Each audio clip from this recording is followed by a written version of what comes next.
त्यांचे चारित्र्य, त्यांचे बॅकग्राऊंड कितें आणि ते कोण खऱ्या अर्थान मोदी परिवार ते आयज तुमकां आमची मॅडम या पत्रकार परिषदेच्या माध्यमांतल्यान सांगतली आणि त्याचबरोबर इतर विषय तुमच्या मुखार मांडटली.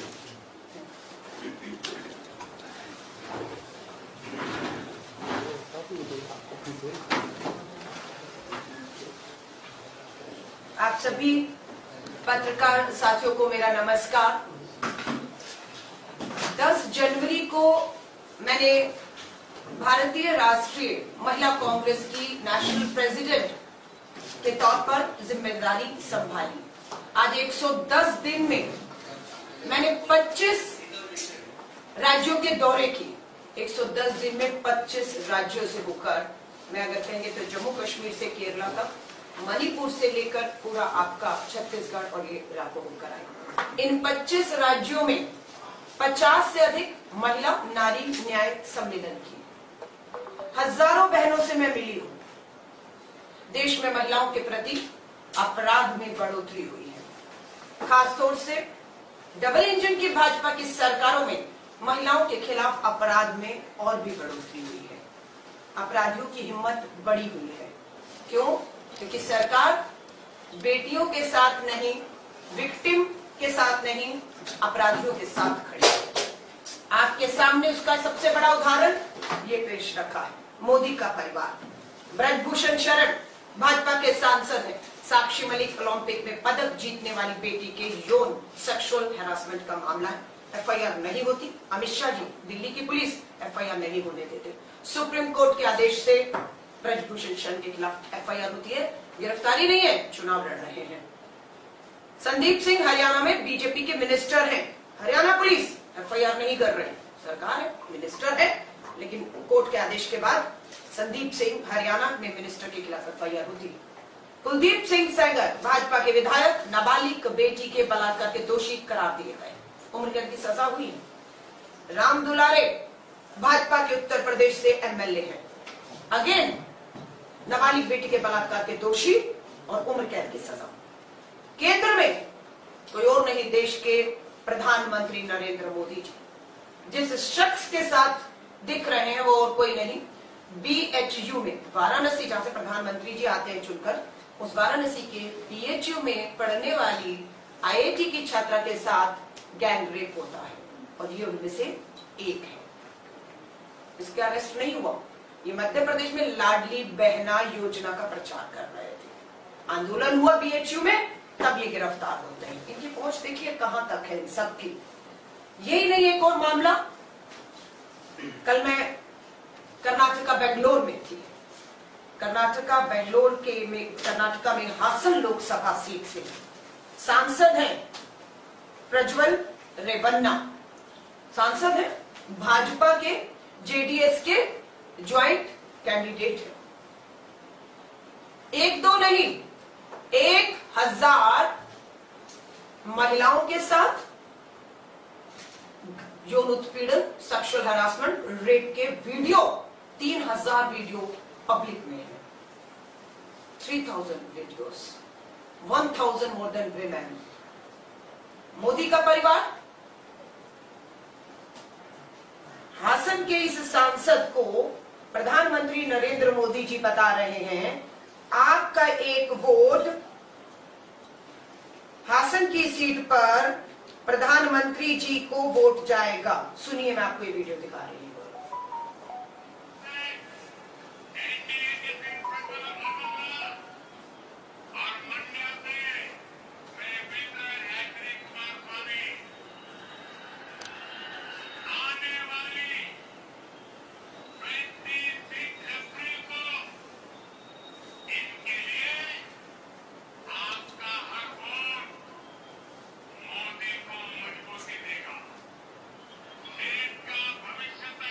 देश का भविष्य तय करेगा.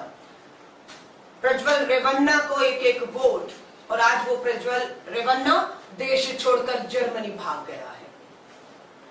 एफआईआर दर्ज कर ली गई है. कर्नाटक में कांग्रेस की सरकार है. एसआईटी गठित हो गई है. हमने कल वहां पर, मैं बेंगलोर में थी, महिला कांग्रेस सड़कों पर उतरी, प्रेस वार्ता की, मैंने आंदोलन किया और उसका नतीजा ये हुआ कि भारी दबाव के कारण जेडीएस को आज इन्हें पार्टी से निकालना पड़ा। पर देश के प्रधानमंत्री नरेंद्र मोदी जी, अमित शाह जी, नड्डा जी, क्या मजबूरी है, क्लीन चिट दे रहे हैं। एसआईटी की जांच के बिना बता रहे हैं वीडियो फेक है। एक विक्टिम सामने आई है और हमें पूरी उम्मीद है जल्द और भी विक्टिम सामने आएगी। मजबूरी क्या है, प्रधानमंत्री जी पूछना चाहते हैं। जेडीएस ने अपना पल्ला झाड़ दिया, आप अभी भी समर्थन कर रहे हैं, वोट मांग रहे हैं। आपका एक वोट मोदी जी को मजबूत करेगा या देश को मजबूत करेगा? ये बेटी बचाओ के नारे। यहां पर भी सिद्धि नायक शव मिलता है, पोस्टमार्टम हुआ होगा ना, क्या हुआ उस बेटी के साथ, सिद्धि नायक गोवा की बेटी के साथ? 1-2 साल नहीं, कितने साल हो गए। मुख्यमंत्री प्रमोद सावंत जी, सिद्धि नायक की मौत पर आप चुप क्यों हैं? क्या जांच हुई, कब हुई, क्या हुई, क्या सच्चाई है? तो आप देश जानना चाहता है कि आप क्या है जो छुपाने की कोशिश कर रहे हैं। कहीं आप शामिल तो नहीं है या आपके लोग तो शामिल नहीं है कि जांच हुई तो आप लोग कहीं के भी नहीं रहेंगे। तो बेटी बचाओ के नारा देने वालों का परिवार दिखाया, क्योंकि हाथ प्रज्वल रेवन्ना पूर्व प्रधानमंत्री एचडी देवेगौड़ा के ग्रैंडसन है, खुद एमपी हैं, इनके पिताजी फादर एमएलए हैं। दोनों बाप बेटा सेक्सुअल हरासमेंट में एफआईआर में है कि बाप और बेटा। 5 साल एमएलए था, महिला काम के लिए जाती थी, कोई आधार कार्ड, कोई राशन कार्ड, कोई नौकरी के लिए जो भी आता था उनके साथ को बलात्कार करता था, वीडियो बनाता था, उन्हें ब्लैकमेल करता था। ये 5 साल तक किया और जब वीडियो सामने आई, एफआईआर हुई, एसआईटी का गठन हुआ, प्रज्वल रेवन्ना विदेश भाग गया। लेकिन मोदी जी, हम पूछना चाहते हैं कि आप जर्मनी की सरकार से बात करके इसे वापस लाएंगे या अभी तक जो बचा रहे हैं वो बचाते रहेंगे? ये आता है। और महिलाओं के बारे में बात कर रहे हैं, हम लोग वही पूछ रही थी अपने अध्यक्ष से कि यहाँ कितनी महिला मंत्री हैं, क्योंकि महिलाओं के साथ अगर अपराध बढ़ रहा है तो कोई तो आवाज होगी विधानसभा में बोलने वाली। 3 विधायक बताई गई महिलाएं हैं, लेकिन एक भी महिला मंत्री नहीं है, क्योंकि शायद प्रमोद सावंत जी की सरकार को या उन्हें मुख्यमंत्री के तौर पर ये महसूस नहीं होता, जरूरी नहीं लगता कि कोई महिला मंत्री हो, ताकि दबाव बनेगा, महिलाओं के मुद्दों पर बात करनी उनको पड़ेगी। परिवारवाद, 3 पीढ़ियां हैं जिनके साथ मोदी जी आपका रिश्ता है कर्नाटक में। एचडी देवेगौड़ा, एचडी कुमारस्वामी, उनका ये 3rd जनरेशन जो देश छोड़कर भाग गया गंभीर यौन उत्पीड़न बलात्कार के आरोपों में, हजारों एफआईआर वीडियो है। ये इनका परिवारवाद और बेटी बचाओ के नारे को खोखला साबित करता है। मैं भ्रष्टाचार के मामले पर आ रही हूँ, क्योंकि प्रधानमंत्री जी परिवारवाद, बेटी बचाओ, भ्रष्टाचार के मामले में, भ्रष्टाचार के मामले में ये सच्चाई है। गोवा के मुख्यमंत्री देश के सबसे भ्रष्ट मुख्यमंत्रियों में आज आपकी गिनती हो रही है। हम जानना चाहते हैं कि क्या मजबूरी है गोवा के लोगों के लिए बना हुआ मास्टर प्लान का ड्राफ्ट पब्लिक नहीं किया गया है। गोवा के लोगों को जानने का हक है ना कि वो गोवा का मास्टर प्लान का ड्राफ्ट क्या है, क्यों पब्लिक नहीं किया गया, पूछना चाहते हैं।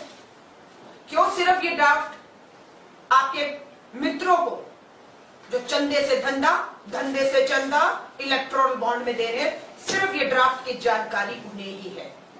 कहां क्या प्रोजेक्ट आ रहा है, ये सिर्फ जानकारी आपके कुछ खास चंद पूंजीपति मित्रों को है। और वो लगातार जमीनें, आरोप लगा रहे हैं हम लोग, करोड़ों की जमीनें कोड़ियों के दाम खरीद रहे हैं और इसका भारी नुकसान गोवा के लोगों को भुगतना पड़ रहा है। आपके यहां पर बिरला ग्रुप अखबारों में पढ़ने पर आया, कारण कुछ भी बताया जाए, जिन उद्योगपतियों ने इन्हें इलेक्टोरल बॉन्ड में चंदा देने से मना किया, क्योंकि चंदे से धंधा, धंधे से चंदा, बिरला ग्रुप धंधा कर रहा था, चंदा नहीं ले रहा होगा। अब उसमें इन्होंने पैकअप कर लिया, बिरला ग्रुप ने अपने प्रोजेक्ट यहां से हटा ही दिए और महाराष्ट्र में जाकर लगा दिए। जब एक प्रोजेक्ट आता है तो ये उम्मीद की जाती है रोजगार आएगा, अनएम्प्लॉयमेंट खत्म होगा, और स्वाभाविक है जब कोई बड़ा प्रोजेक्ट चला जाता है तो फिर बेरोजगारी बढ़ती है, आज सच्चाई ये है कि राष्ट्र में जो नेशनल अनएम्प्लॉयमेंट रेट है गोवा उससे 3 गुना अधिक है। जनवरी में 11.6% बेरोजगारी थी, अप्रैल 2023 में 15% हो गई और अब 13.7% नेशनल अनएम्प्लॉयमेंट रेट से 3 गुना अधिक बेरोजगारी है। ये खबर मैंने दिल्ली एयरपोर्ट पे इंडियन एक्सप्रेस में पढ़ी। 2 युवा है, उम्र जो है इनकी 29 और 27 साल है, इंजीनियरिंग की पढ़ाई की, पकौड़े नहीं तलना चाहते थे, इंजीनियर थे, नौकरी मांग रहे थे। बेरोजगारी का यह आलम है। इन दोनों भाइयों को नौकरी नहीं मिली, हताश, निराश, फ्रस्ट्रेशन में थे। उससे में घर में अपने आप को बंद कर दिया। खाने के लिए इनके घर में अन्न और दाना नहीं था और जब इनकी जांच की गई तो पता लगा स्टारवेशन से, भूख से दोनों युवा जो थे इंजीनियर, उन दोनों की मौत हो जाती है। हालात आप देख रहे हैं कितने गंभीर हो चुके हैं कि इंजीनियर पढ़े लिखे 2 युवा घर में बेरोजगारी की वजह से, स्टारवेशन, भुखमरी की वजह से मौत के मुंह में चले गए। ये सच है, ये झूठ है? ये तो हम हर अखबार की हेडलाइंस है, हर अखबार की, और ये पूरे देश में पढ़ी जा रही है। हर एयरपोर्ट पे अखबार गोवा को इस तरह की घटना शर्मसार करती है और भाजपा के दावों की पोल खोलते हैं। भाजपा के दावों की हम पोल खोलते हैं। भ्रष्टाचार इतना चरम पर है, हमारे पास कुछ प्रोजेक्ट्स की, किस प्रोजेक्ट पे कितना खर्च होना चाहिए था और कितना हुआ है, उसकी कुछ जानकारियां भी आई हैं। पूछना चाहते हैं मुख्यमंत्री, ये सच है या नहीं? मोहपा डेवलपमेंट प्रोजेक्ट के तहत या आपके जो दूसरे प्रोजेक्ट के तहत जो सड़क का निर्माण, नेशनल हाईवेज का है, 11 करोड़ रुपए में अगर देश में 1 किलोमीटर सड़क बन रही है तो आपके गोवा के अंदर 1 किलोमीटर रोड बनाने का 25 करोड़ रुपया, 1 किलोमीटर रोड का गोवा के अंदर 25 करोड़ रुपया आप दे रहे हैं या नहीं? हम आपसे सवाल कर रहे हैं। मुख्यमंत्री जी जवाब दीजिए, हाँ या ना। आज गोवा का मास्टर प्लान का ड्राफ्ट गुप्त रखते हैं, पब्लिक नहीं करते हैं। प्रोजेक्ट कब किसको दे रहे हैं? आप 1 किलोमीटर रोड का 25 करोड़ रुपया पे कर रहे हैं।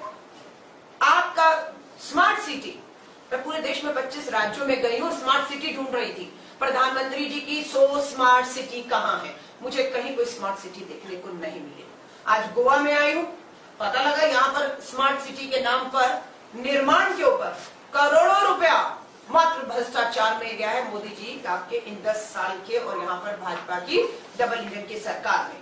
आज हम उसका फील्ड विजिट करने जा रहे हैं, स्मार्ट सिटी को, कि डबल इंजन की सरकार में एक तो स्मार्ट सिटी, गोवा बहुत छोटा सा राज्य तुलना में दूसरे राज्यों के, तो यहाँ तो बनकर तैयार हो जानी चाहिए थी ताकि हम भी जाए, लाइव करेंगे, पूरे देश को दिखाएंगे प्रधानमंत्री जी आपके डबल इंजन की सरकार में आपकी स्मार्ट सिटियों का क्या हाल है। वहां पर भी बताया जा रहा है हालात बदतर है और सारा जो सामान आता है और बिक जाता है भ्रष्टाचार में जा रहा है।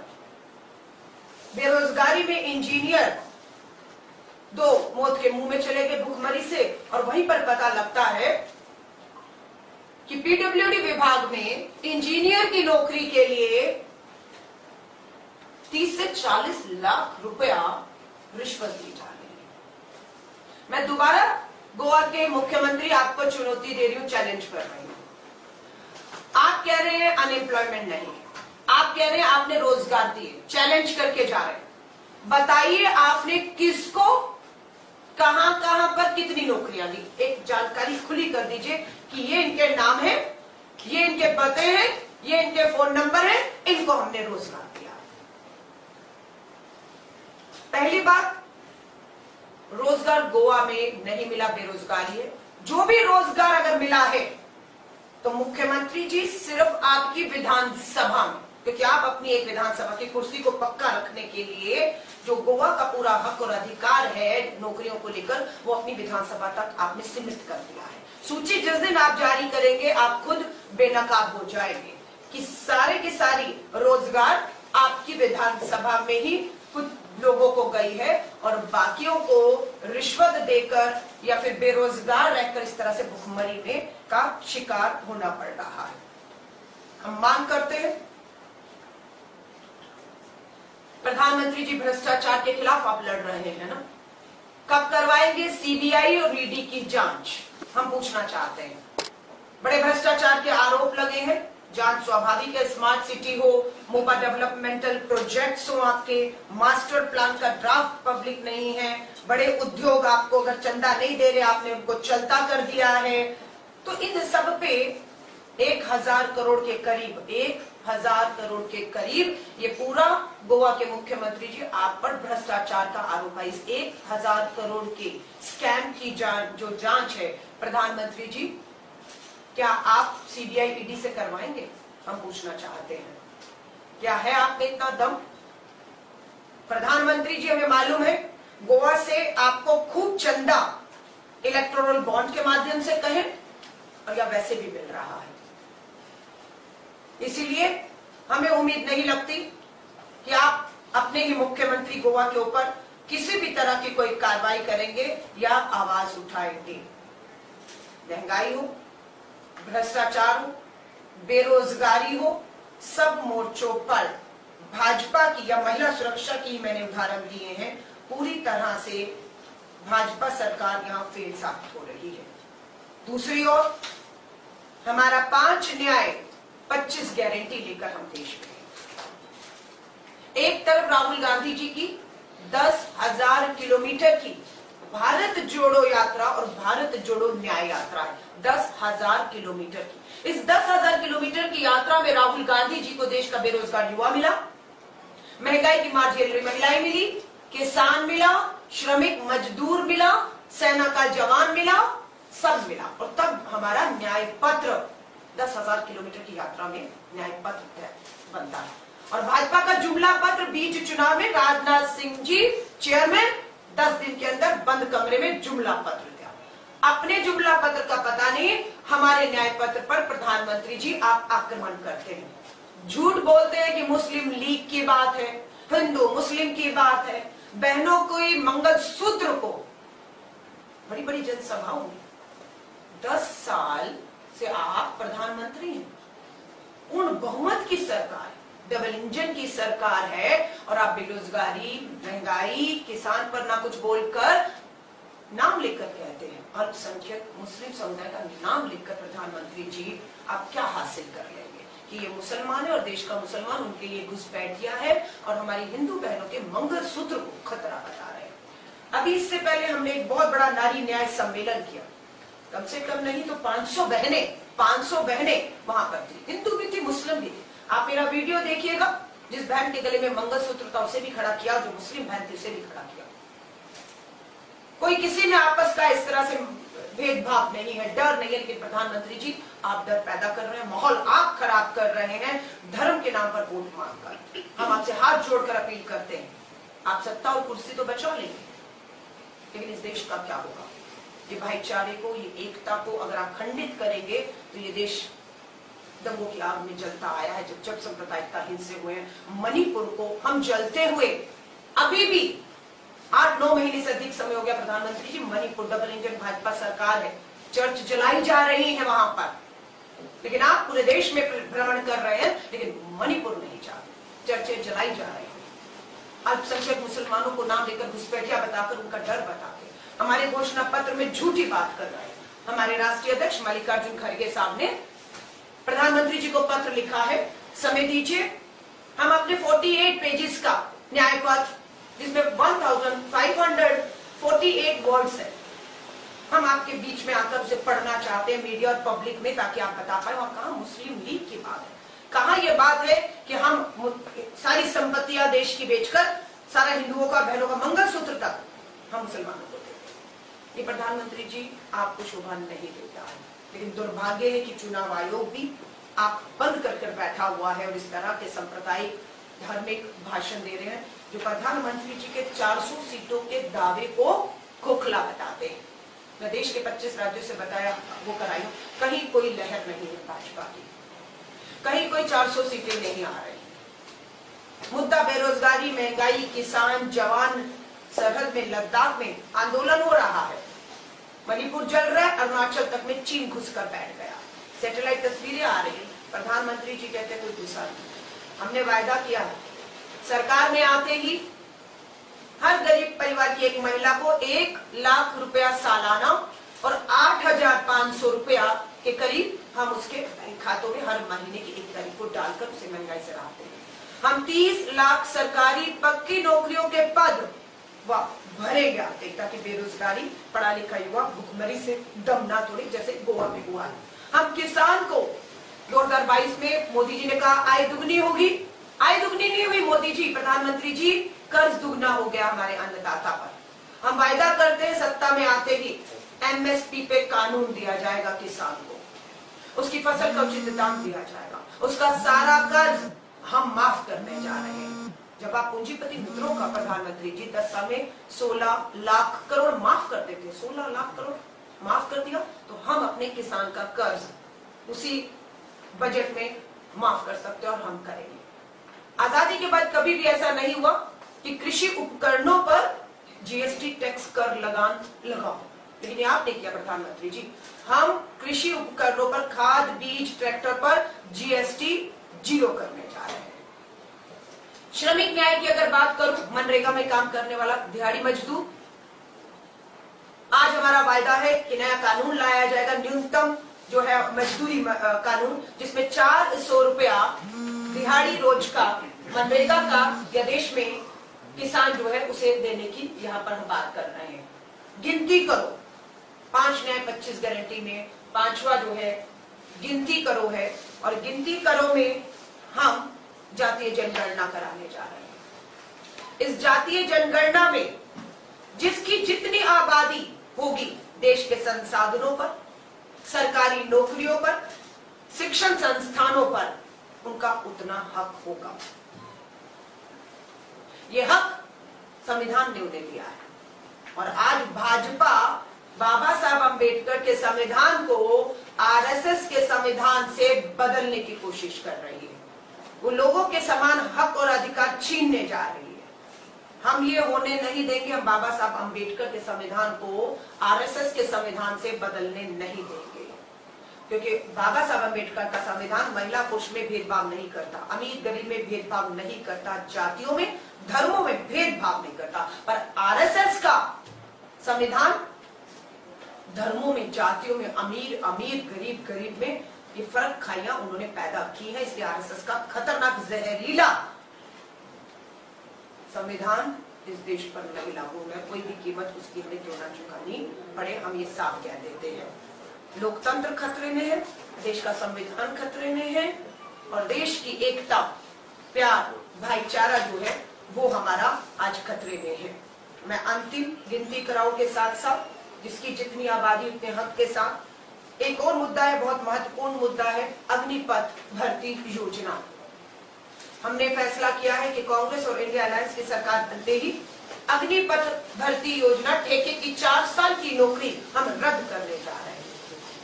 सरकार कांग्रेस की आते ही सेना की पक्की भर्ती की बहाली करेगी।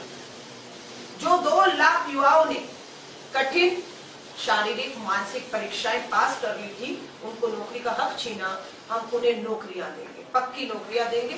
शहीद का दर्जा छीना, हम शहीद का दर्जा देंगे। अपने कफन में शहीद से तिरंगा छीना है, अग्निपथ भर्ती योजना के नियमों में हम उसे वापस लौटाने की बात करते हैं।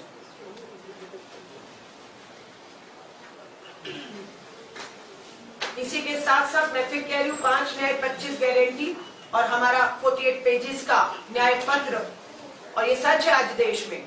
मैं यहाँ पर बैठकर बात नहीं कर रही हूँ, यहाँ से सीधा असम गुवाहाटी के लिए 3रे चरण के चुनाव के लिए जा रही हूँ। पूरे देश में ये तय हो चुका है कि भाजपा 400 सीटें नहीं, 200 सीटों से नीचे सिमेट्रिक खत्म होने वाली और इंडिया अलायंस की सरकार बनने जा रही है। हमने ये भी इसमें कहा है कि एंटी डिफेक्शन लॉ को इस सरकार ने कमजोर किया है। वो कानून हम लाए, लेकिन इस सरकार ने उसे कमजोर किया। लोकतांत्रिक चुनी हुई सरकारों को गिराया, विधायकों को पार्टी में शामिल किया। एंटी डिफेक्शन लॉ कहता था सदस्यता रद्द होनी चाहिए, दोबारा चुनाव होने चाहिए। पर गोवा सबसे बड़ा उदाहरण है। कानून की, संविधान की धज्जियां, लोकतंत्र की धज्जियां उड़ाई जा रही है। यहाँ पर विधायक एक चुनाव चिन्ह पर जीता, सरकार दूसरे के बैठा है। एंटी डिफेक्शन लॉ कमजोर कर दिया गया है। जनता के बीच में दोबारा जाना चाहिए था, धोखा जनता के साथ किया, उसके एक वोट से किया। हम आते ही एंटी डिफेक्शन लॉ को और मजबूत बनाने जा रहे हैं कि जैसे ही किसी सदस्य ने पार्टी छोड़ी उसी समय उसकी सदस्यता रद्द मानी जाएगी। प्रधानमंत्री नरेंद्र मोदी जी, आप इसके खिलाफ क्यों हैं? हम पूछना चाहते हैं, आप क्यों इसके खिलाफ हैं? इसका समर्थन तो आपको करना चाहिए कि हाँ, एंटी डिफेक्शन लॉ मजबूत होना चाहिए, लेकिन दुख की बात यह है कि इसे कमजोर बनाने की, लोकतंत्र, संविधान, कानूनों को कमजोर बनाने की जो कोशिश है वो किसी और से नहीं, सर्वोच्च पद पर बैठे देश के प्रधानमंत्री द्वारा ही खुद की जा रही है। मैं आप सब पत्रकार साथियों का धन्यवाद करती हूँ, आप आए और आपके कोई भी सवाल हो मैं उनका स्वागत करती हूँ। लेकिन ये फिर कह के जा रही हूँ, गोवा के मुख्यमंत्री आप सबसे भ्रष्ट मुख्यमंत्रियों में से एक हैं। हम भ्रष्टाचार के खिलाफ गोवा के लोगों के हक अधिकार की लड़ाई छोड़ेंगे नहीं। हम आंदोलन करते आए हैं, आंदोलन करते आएंगे। हम फिर मांग करते हैं सीबीआई ईडी की जांच प्रधानमंत्री जी करवाइए, वरना 24 में सत्ता आ रही है हमारे हाथ में। देश हमें बहुमत देगा और इसकी जांच हम कराकर आपके एक भ्रष्ट मंत्री को जेल की सलाखों के पीछे भेजेंगे, ये हम बताकर जा रहे हैं। एक तरफ आप बीजेपी के ऊपर भ्रष्टाचार का आरोप कर रही है, दूसरी तरफ पीएम जो है वो इलेक्ट्रोल बॉन्ड को समर्थन दे रहे हैं। यही हम पूछना चाहते हैं कि प्रधानमंत्री जी, इलेक्टोरल बॉन्ड को आप लेकर आए, हमने विरोध किया, विरोध को सुना नहीं गया। क्यों? क्योंकि आपके पास संख्या बहुमत था, तानाशाह हो गया था। अब उसके बाद आपने इसको सीक्रेट रखा, गुप्त रखा। जानने का हक है, आरटीआई सूचना का अधिकार, जानने का हक था जनता को कि राजनीतिक दलों को कौन पैसा चंदा दे रहा है, किस लिए दे रहा है, कितना दे रहा है और बदले में उसको फायदा क्या हो रहा है। आपने उसे गुप्त रखा। सुप्रीम कोर्ट में लोकतंत्र की इस लड़ाई को हम सब association for democratic rights ADR लड़ा और हम लोग उस लड़ाई को जीतने में कामयाब हुए। और इलेक्टोरल बॉन्ड जिसको एसबीआई जानकारी देने के लिए 30 जून का समय मांग रहा था, क्योंकि चुनाव खत्म हो जाते, क्योंकि एसबीआई सरकार के अधीन है। सरकार ने कहा नहीं खुलासा होगा, एसबीआई ने कोर्ट को लिख कर दिया, कोर्ट ने माना नहीं और बोला नहीं अभी बताओ। और देश के सामने पोल खुल गई कि कैसे कैसे उन्होंने बीफ कंपनियों, गाय के नाम पर वोट मांगते हैं प्रधानमंत्री जी, आप भाजपा आरएसएस, गाय के नाम पर, गाय को माता कहते हैं। और पता लगता है इलेक्टोरल बॉन्ड में 200 करोड़ 200 करोड़ से अधिक आपने, जहां पर गाय काटी जाती है उनसे लिया है पैसा। आपने कोरोना काल में जो हमारी दवाइयां बनाने वाली, जिनसे लोगों की मौत हुई, जो दवाइयां सही नहीं थी, उन दवाइयों कंपनियों से आपने चंदे लिए। तो भाजपा पूरी तरह से इलेक्टोरल बॉन्ड में कि चंदे से धंधा, धंधे से चंदा, अगर आप नहीं देंगे तो ईडी सीबीआई भेजिए। छोटे छोटे उद्योगपतियों की ईडी सीबीआई भेजी, सबसे चंदा ली और सबके केस खत्म कर दिए गए।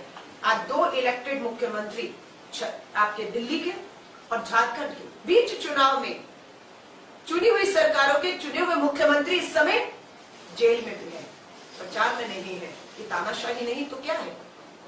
कांग्रेस के खातों को इनकम टैक्स के रेड में या उसमें इनकम टैक्स के उसमें जो है वो सीज कर दिया गया, करोड़ों रुपया फाइन के नाम से निकाल लिया गया।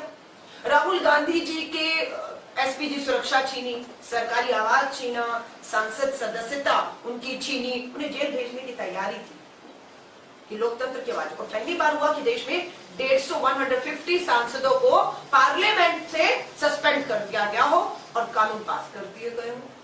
तो ये देश लोकतंत्र बचाने की लड़ाई, संविधान बचाने की लड़ाई लड़ रहा है। और मैं आप मीडिया साथियों के माध्यम से गोवा के लोगों से हाथ जोड़कर अपील करूंगी, 7 मई को गोवा की दोनों सीटों पर चुनाव होने जा रहा है। 7 मई को आपका वोट गोवा के साथ साथ देश के भविष्य के लिए होगा। आपका वोट देश के लोकतंत्र, को बचाने के लिए होगा, आपका वोट देश के संविधान कॉन्स्टिट्यूशन को बचाने के लिए होगा, आपका वोट इस देश की जो धार्मिक हमारी जो आपस में प्यार भाईचारा एकता है उसे बनाए रखने के लिए होगा। तो मैं ये अपील गोवा के लोगों से करना चाहती हूँ। अभी और एक अभी आप बोला कि लास्ट में आपने बोला कि एंटी डिफेक्शन जो लॉ है ज्यादा नुकसान कांग्रेस को ही हुआ है क्योंकि ज्यादातर, इससे पहले वो आपको स्ट्रॉन्ग करना चाहिए था। देखिए, हम जब सरकार में आए तो हम लेकर आए एंटी डिफेक्शन लॉ। हमें नहीं मानता भाजपा और आरएसएस को इतना बहुमत के बाद वो तानाशाह हो जाएंगे। हमें लगा था बहुमत मिला, विश्वास मिला लोगों का तो ज्यादा डेमोक्रेटिक होंगे, पर वो डिक्टेटरशिप की भूमिका में आ गए। अब हमें महसूस हुआ है नुकसान हमें नहीं हुआ। नुकसान अगर कर्नाटका की सरकार गिराई गई, महाराष्ट्र की सरकार गिराई गई, मध्य प्रदेश की सरकार गिराई गई, हिमाचल की सरकार भी गिराने की कोशिश है, झारखंड की, अगर सरकारें जीतती है तो कांग्रेस का नुकसान नहीं है। ये लोकतंत्र डेमोक्रेसी में लोगों की चुनी हुई सरकारों को कमजोर करके देश को कमजोर करने का सवाल है। इसलिए हम इस एंटी डिफेक्शन लॉ को और मजबूत बनाने की जो है यहाँ पर बात कर रहे हैं। आप मैडम एंटी डिफेक्शन लॉ जो मजबूत बनाने की आप बात कर रहे हैं, अगर 2/3 मेजोरिटी से गए तो क्या कैसे आप देखिए, आप भविष्य की बात कर रहे हैं, ऐसा होगा क्या? अभी हम लोग चुनाव में 3rd फेज का वोट होगा, उसके बाद 7th फेज तक हमें जाना है।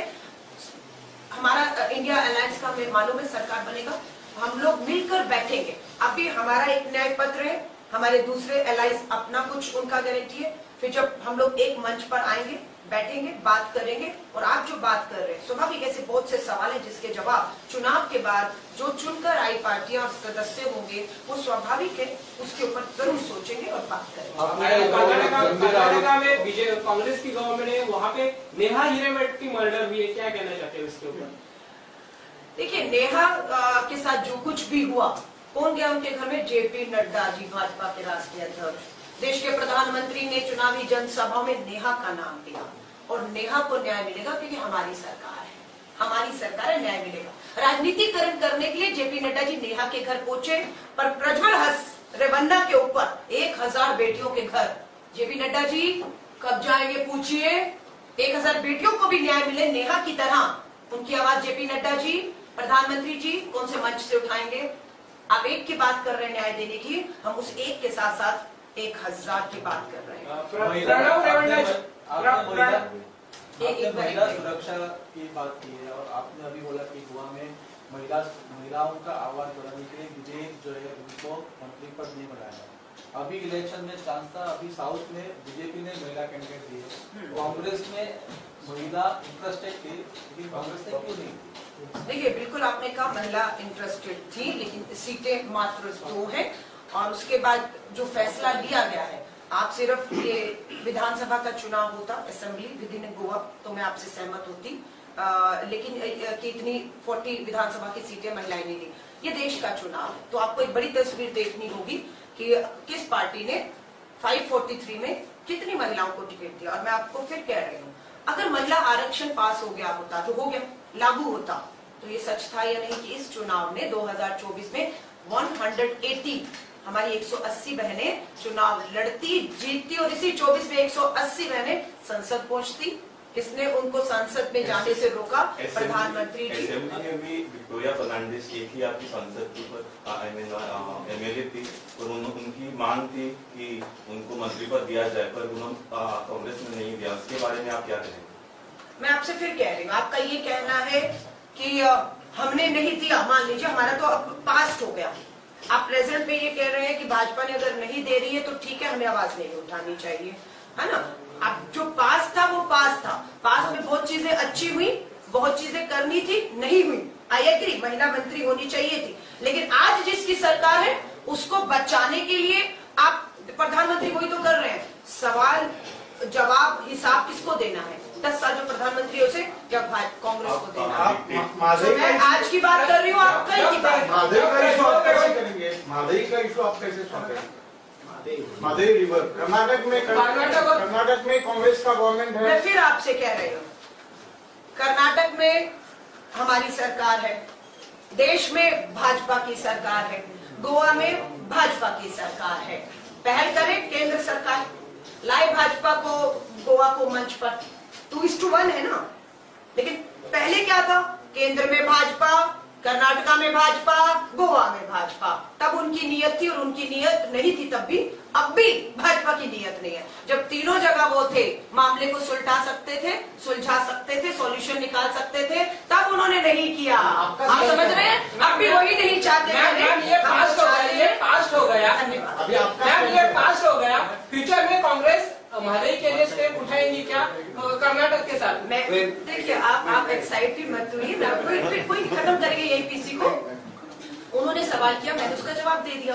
अब आप फिर एक से फिर वही बीच में काट रहे हैं, सवाल दे दिया ना, जवाब ले लीजिए। नहीं, इसको पता है क्या, बहुत लोकली चला जाएगा। हम राष्ट्र का चुनाव लड़ रहे हैं, मुद्दे का जवाब मैं दे चुकी हूँ। प्रधानमंत्री जी पहल कर दीजिए। मैम जब प्रज्वल रेवन्ना की बात कर रहे हैं, तो प्रज्वल रेवन्ना इसके पहले जो कांग्रेस की अलायंस के साथ थे, अलायंस पार्टनर जो 2019 के इलेक्शन में सामने खड़े थे, कांग्रेस ने उसको सपोर्ट दिया था। कांग्रेस और हो गया, सुनिए मेरी बात। अलायंस में और जितने भी हमारा असेंबली इलेक्शन कर्नाटका कब हुआ? क्या कांग्रेस जेडीएस के साथ मिलकर लड़ी? नहीं लड़ी। ताजा बात यह है कि हमने कर्नाटक में जेडीएस के साथ गठबंधन नहीं किया, हम अकेले अपने दम पर लड़े।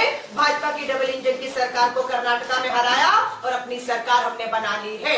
जेडीएस के साथ किसी का अलायंस हुआ है तो वो भाजपा का हुआ है, क्योंकि मैं पहले ही पता था तेलंगाना में बीआरएस, कर्नाटका में आपका जो है जेडीएस, ये भाजपा की बी टीम में है। हम अपने दम पर दोनों राज्यों में लड़े और हम दोनों राज्यों में सरकार जेडीएस की बात कर रहे हैं, आप ही सारे सवाल करेंगे। आप ही सारे सवाल नहीं, अभी गलत तरीका चीखे मत, अनुशासन बनाकर रखिए। और भी पत्रकार साथी एक सवाल नहीं किया इन्होंने।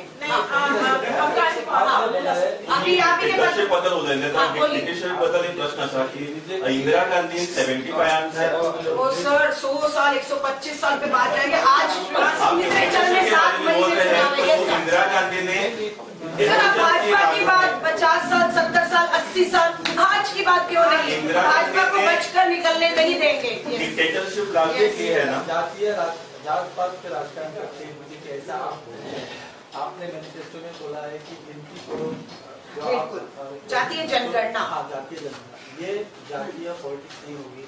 नहीं, कैसे होगी? ये आबादी किसकी है इस देश में? भाजपा कहती है हिंदू राष्ट्र, स्वाभाविक है, मैं हिंदू हूँ, मेरी आबादी ज्यादा है, हिंदू राष्ट्र है। जातीय जनगणना जब होगी तो किसकी आबादी ज्यादा होगी? हिंदुओं की ही होगी। और हम भी तो यही कह रहे हैं, जातीय जनगणना कराइए, जिसकी जितनी आबादी होगी, देश के संसाधनों पर, सरकारी नौकरियों पर, संपत्तियों पर उसका उतना हक होगा। इसमें डरने की क्या बात है? प्रधानमंत्री जी तानाशाह कहता है कि अपने घोषणा पत्र में 1 नेशन 1 इलेक्शन, ये तानाशाही है। इस देश में 1 नेशन 1 इलेक्शन भाजपा के घोषणा पत्र में जो है वो नहीं हो सकता है। बहुत बहुत धन्यवाद। एक प्रेस कॉन्फरन्स जाल्या उपरांत आम्ही ठरल्या प्रमाणे तुमकां इंटिमेशन धाडलेले। आम्ही स्मार्ट सिटीचे आइए हम लोग स्मार्ट सिटी दिखाएं आपको। आम्ही स्मार्ट सिटी वयता आपको विपक्ष के चश्मे से दिखाएंगे, आपको स्मार्ट सिटी विपक्ष के चश्मे से दिखाएंगे। मैडम चश्मा दिखाता है। मैडम